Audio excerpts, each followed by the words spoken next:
En esta ocasión hablaremos sobre la psicología. Surge como disciplina científica a finales del siglo XIX, en un momento de grandes cambios sociales y culturales.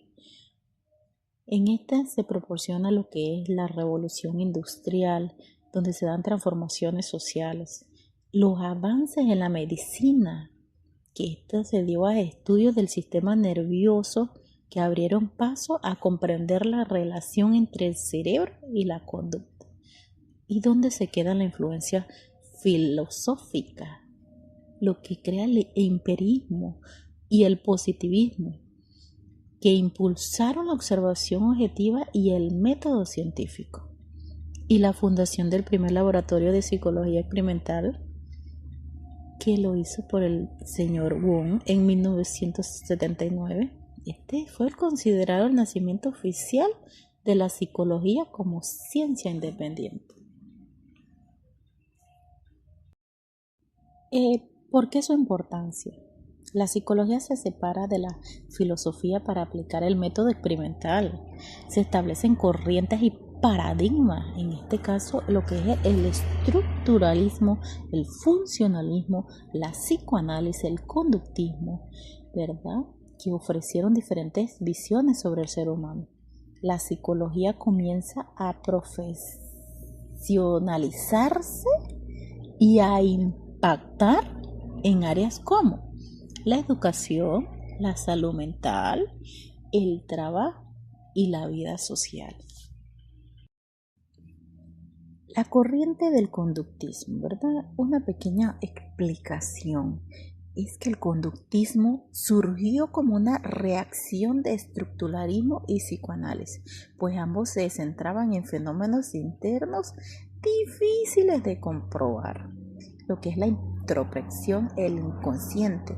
Su propuesta fue clara: la psicología debía estudiar únicamente lo observable y medible, o sea, es decir, la conducta. En este caso, John Watson definió la psicología como la ciencia de la conducta y propuso que debía predecir y controlar el comportamiento humano. En cambio, Iván Pavlov, con sus estudios en perros, descubrió el condicionamiento clásico y demostrando que la respuesta podrían ser asociadas a los estímulos. ¿Y dónde queda Skinner, quien llevó la corriente más allá del condicionamiento operante, donde la conducta se fortalece o debilita según sus consecuencias, en este caso, refuerzo o castigos? La importancia del conductismo, en este caso el estímulo-respuesta. ¿Por qué es importante?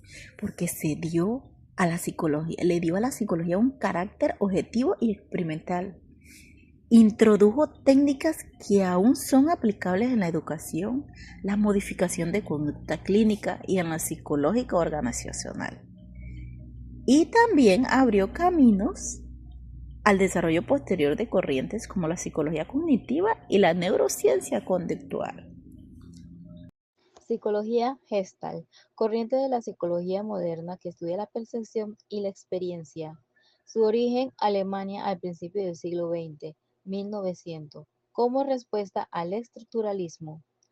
Posteriormente influye en Estados Unidos. Los primeros exponentes de la Gestalt fueron Max Weidemer, padre del pensamiento, y sus ayudantes Wolfgang Kohler, Kurt Kofka. Fueron los fundadores de la escuela de Gestalt en los años de 1910, escuela de pensamientos que hace hincapié de la idea de los conjuntos. Weidemer publicó un artículo llamado Estudios experimentales de la percepción del movimiento en 1912, en el que informa resultados de sus experimentos en Frankfurt y marca el inicio formal de la psicología de la Gestalt. Gestalt no tiene problema con el método de introspección y de hecho se opondrá a muchas de las conclusiones de los conductistas, pero sí coinciden que el estructuralismo está equivocado. La teoría se basa en la inclinación natural del ser humano. Hace referencia a la melodía, una línea, incluso un rostro humano. Puede permanecer inalterada aunque cambie de tonalidad elemento, ubicación. No vemos al mundo por parte, sino en conjunto organizado. Los tres psicólogos realizaron experimentos donde ubicaron a la percepción como un conjunto organizado, atributo de la conciencia, de manera que nuestro cerebro ordena y da forma a las imágenes que capta el mundo externo. Experimentos relacionados de los sucesos de la vida, realidad, utilizando pocos sujetos, a su vez procesos biológicos, en especial cerebrales.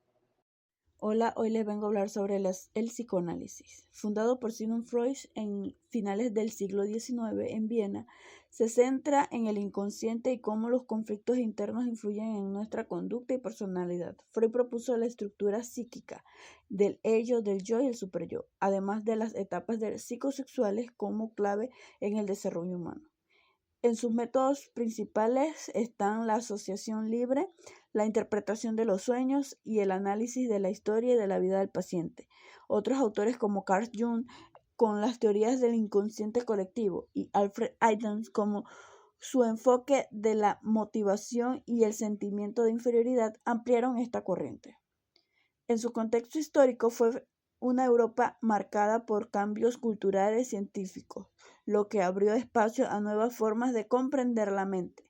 Como hitos relevantes podemos mencionar la publicación de la interpretación de los sueños en 1900 en el desarrollo de las principales clínicas psicoanalíticas. Hoy el psicoanálisis tiene gran ampliación en la psicoterapia clínica y en la investigación de la personalidad, aportando un marco para entender la dimensión profunda de la conducta humana. También les voy a hablar sobre la psicología humanista. La psicología humanista surge en los años 50 y 60 en Estados Unidos como reacción al determinismo del conductismo y del psicoanálisis. Se enfoca en la experiencia subjetiva, la libertad y el potencial humano. Entre sus principales expositores tenemos a Carl Rogers con la teoría centrada en la persona y Abraham Maslow como la jerarquía de la necesidad y la idea de autorrealización. Sus aportes han sido clave en la psicoterapia, la educación y los recursos humanos, al promover un enfoque positivo que valora la dignidad y la capacidad de crecimiento del individuo. Muchas gracias. En esta diapositiva vemos los puntos comunes entre las principales corrientes psicológicas. Aunque cada corriente tiene su propio enfoque, todas buscan comprender el comportamiento humano y promover el bienestar y la salud mental. Sus aplicaciones son muy diversas, incluyendo la clínica, la educación y el trabajo en organizaciones. Además, integran tanto los procesos internos como el pensamiento y la memoria, como las conductas observables, lo que nos permite entender al ser humano de manera más completa. Ahora vamos a hablar de la psicología cognitiva, una corriente que se centra en entender cómo funciona nuestra mente. Se enfoca en los procesos mentales como el pensamiento, la memoria, el aprendizaje y la resolución de problemas. Y nos permite comprender cómo procesamos la información y tomamos decisiones. Entre sus principales representantes está Jean Piaget, quien estudió cómo los niños desarrollan sus pensamientos. Ulrich Neisser, quien en 1967 acuñó el término de la psicología cognitiva, y Aaron Beck, creador de la terapia cognitiva. Cada uno aportó herramientas claves para entender y mejorar los procesos mentales. Para investigar, la psicología cognitiva utiliza experimentos sobre la memoria, atención y aprendizaje, además de la observación del desarrollo cognitivo en distintas etapas. Gracias a esto, ha desarrollado teorías y técnicas que hoy se aplican en educación, psicología clínica y neurociencia. Entre sus aportes más importantes, esta corriente nos muestra cómo funciona como un procesador de información. sirve de base para terapias cognitivas y conductuales y nos ayuda a mejorar el aprendizaje y la resolución de problemas. Sin embargo, también tiene limitaciones porque a veces deja de lado el aspecto emocional, social o cultural.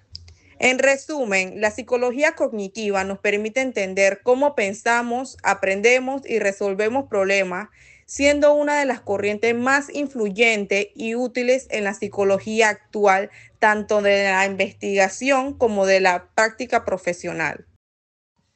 En esta diapositiva vemos los puntos comunes entre las principales corrientes psicológicas.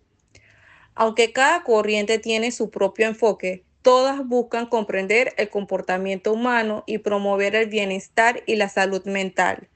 Sus aplicaciones son muy diversas, incluyendo la clínica, la educación y el trabajo en organizaciones.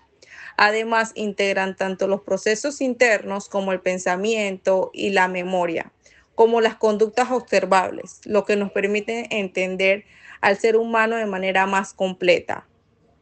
A continuación les voy a explicar las principales fortalezas y debilidades de las corrientes psicológicas. El conductismo es científico y permite predecir conductas, pero ignora emociones.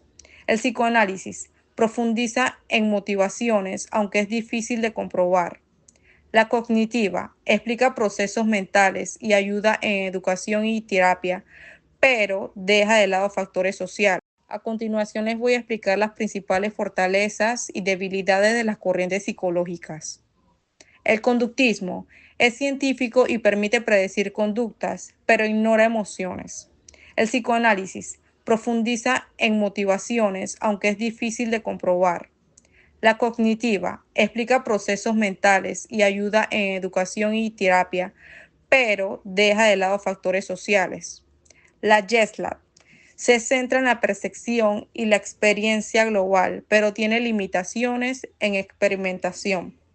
Lo humanista promueve el crecimiento personal y bienestar, aunque es difícil de medir y menos predictiva. Cada corriente aporta algo único para entender la mente humana. Para concluir, las corrientes psicológicas nos muestran que la mente humana es más compleja y multidimensional. Cada enfoque aporta herramientas únicas para comprender, explicar y mejorar nuestros pensamientos, nuestras emociones y nuestra conducta. Al integrar su fortaleza y reconocer sus limitaciones, podemos aplicar la psicología de manera más completa, práctica y transformadora, no solo en la educación o la clínica, sino en cualquier ámbito que busques promover el bienestar y el desarrollo humano.